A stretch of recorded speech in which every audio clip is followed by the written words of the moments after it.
Assalamualaikum warahmatullahi wabarakatuh. Apa kabar teman-teman semua? Semoga selalu sehat dalam lindungan Tuhan Yang Maha Kuasa.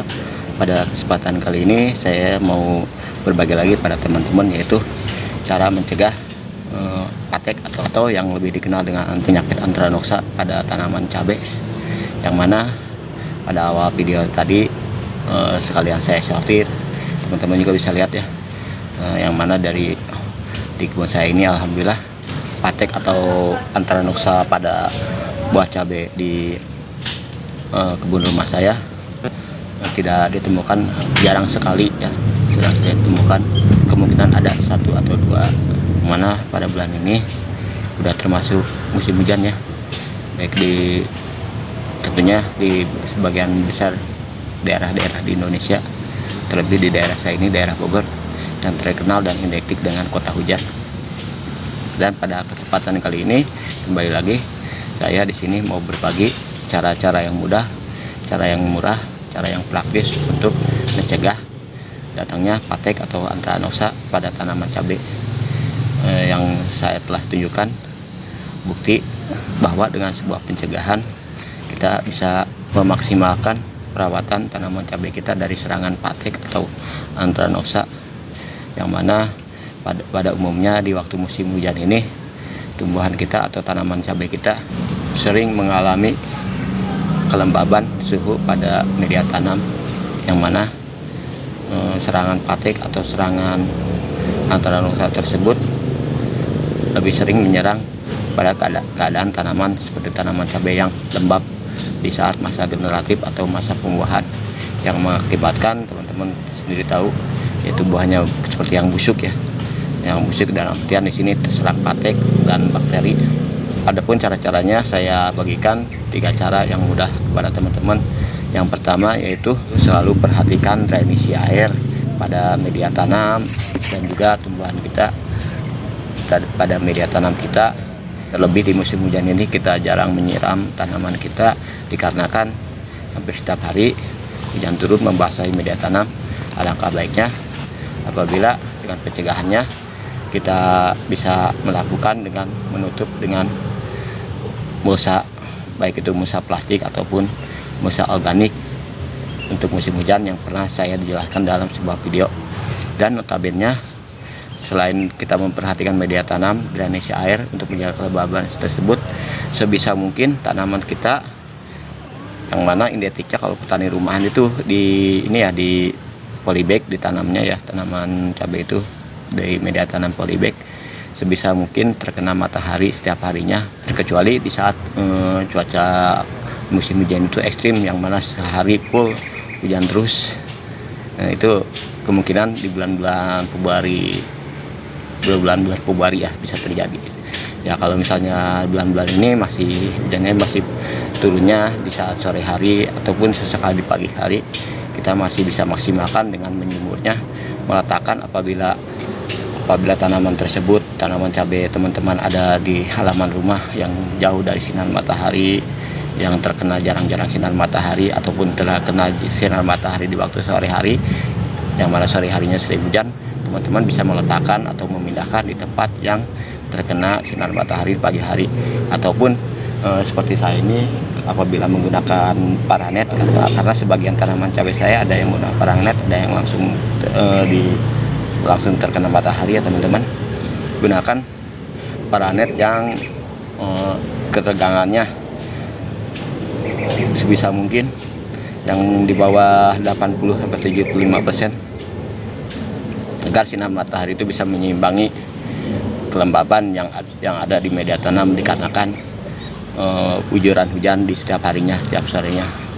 Itu yang poin yang pertama ya teman-teman. Mudah-mudahan di sini paham dari poin yang pertama, yaitu balik lagi saya ingatkan, yaitu poinnya yang pertama, kesimpulannya jaga destinasi air dan mengkondisikan sebisa mungkin tanaman itu terkena matahari, baik matahari pagi ataupun matahari sore hari, tergantung cuaca di daerah teman-teman ya. Apabila sore harinya hujan, sebisa mungkin di pagi harinya atau siang harinya itu tanaman bisa terkena matahari. Itu yang pertama, poin yang pertama. Dan poin yang keduanya teman-teman, yaitu cara yang keduanya, yaitu sesering mungkin kita mencortir atau mengecek tanaman-tanaman cabai kita, lebih tanaman-tanaman cabai yang masuk fase generatif, yang mana pada umumnya fase generatif atau masa pembuahan ini sering terjadi serangan patek, karena serangan patek itu sendiri menyerang buah-buah yang akan kita panen. Seperti yang saya tunjukkan dalam video ini, yang mana di saat kita mensortir cabai-cabai, terutama cabai yang kemungkinan ada yang terserang patek atau antranosa, kita bisa memetiknya dan membuangnya jauh-jauh. Kita kumpulkan dulu, bisa kita bakar atau kita buang jauh-jauh. Yang pasti jangan setelah kita cabut jangan terlalu dekat sama tanaman itu. Dan juga tangan yang kita gunakan untuk menyortirnya, untuk mengambil buah cabai yang akan kita petik, buah cabai yang terkena antranosa tersebut, sebisa mungkin tangan itu kita bersihkan setelah kita sortir buah cabai yang terkena patek tersebut. Dan alangkah lebih baiknya kita gunakan sarung tangan ya teman-teman, yang mana di saat kita menggunakan sarung tangan takutnya kita lupa nyuci, kita bisa buka sarung tangan tersebut. Itu cara yang pencegahan yang kedua ya teman-teman. Semoga di sini teman-teman mengerti ya yang bersama yang kedua. Dan lanjut yang ketiga, yang mana yang ketiga pada umumnya sama aja teman-teman di sini, baik petani rumahan atau petani besar, yaitu dengan menyemprot fungisida dan pestisida setiap seminggu sekali ya minimal. Adapun bahannya saya akan contohkan di sini pestisida dari bahan sabun, yang mana konsentrasinya saya telah pelajari dan direkomendasi dari petani senior, yaitu di sini saya menggunakan bahan murah yang simpel ya teman-teman, seperti ini sabun cair.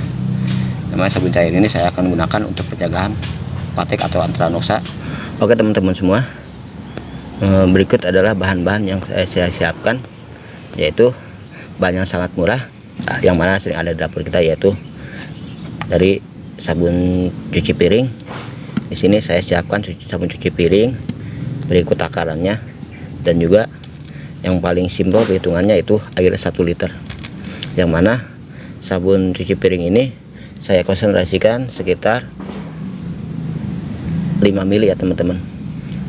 Ini sudah jumlah maksimal ya, ketentuan maksimalnya 5 mili. Teman-teman bisa aplikasikan lebih rendah nggak apa-apa, berbanding dengan 1 liter air yang kita masukkan. Satu air tersebut di dalam semprotan ini teman-teman, karena diaplikasikan kita langsung semprot pada tanaman cabai kita ya teman-teman. Air yang kita siapkan 1 liter ini kita masukkan langsung sabun cair atau sabun cuci piring. Perbandingannya 5 mili sabun cuci piring kita campurkan dengan 1 liter air.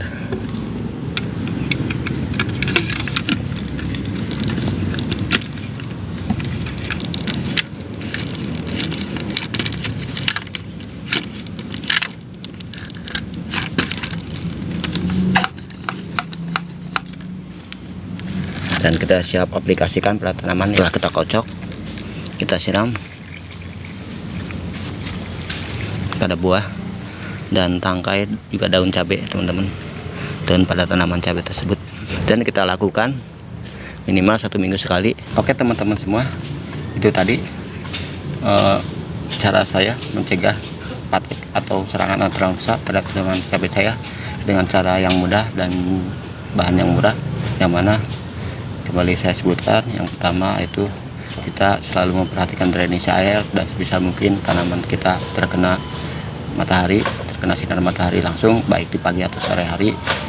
Dan yang keduanya yaitu sesering mungkin kita mengecek tanaman kita yang memasuki masa generatif atau masa pembuahan, di mana buah-buahnya kita sortir. Apabila ada serangan patek tersebut, kita buang, kita singkirkan, dan kita jauhkan dari tanaman yang sehat. Dan yang ketiganya itu kita gunakan pestisida untuk pencegahan minimal 1 minggu sekali, dan apabila keadaannya parah, keadaannya tidak memungkinkan untuk pencegahannya, bisa kita temukan dengan alternatif atau pengisida atau pestisida baik nabati atau kimia, yang mana yang bisa mengobati serangan patek atau antraknosa. Dan untuk penjagaannya sendiri yang saya contohkan ini yaitu dari bahan sabun cair, teman-teman bisa mix dengan pestisida organik lain, pestisida nabati lainnya, dan juga bisa teman-teman menggunakan pestisida kimia juga. Itu tergantung pada kebiasaan teman-teman. Saya hanya mencontohkan dari bahan yang murah dan mudah didapat saja. Kembali lagi, apabila pestisida yang teman-teman pakai sesuai dengan sama dengan yang saya praktekkan ini, poinnya saya ingatkan, karena tanaman itu berbeda-beda sifat daya tahannya. Bisa teman-teman coba dulu pada 1 atau 2 tanaman, karena konsentrasinya ini lumayan pekat ya teman-teman, 5 ml per 1 liter air.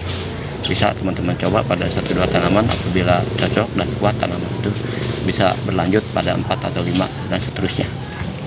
Sebelum dan sesudahnya saya ucapkan terima kasih teman-teman telah melihat video ini, dan syukur-syukur apa yang saya terangkan, apa yang saya jelaskan cocok pula dipraktikkan oleh teman-teman kepada tanaman atau teman-teman semua. Apabila ada kesalahan dalam keterangan saya atau miskomunikasi, kita bisa komunikasikan kembali dalam komentar.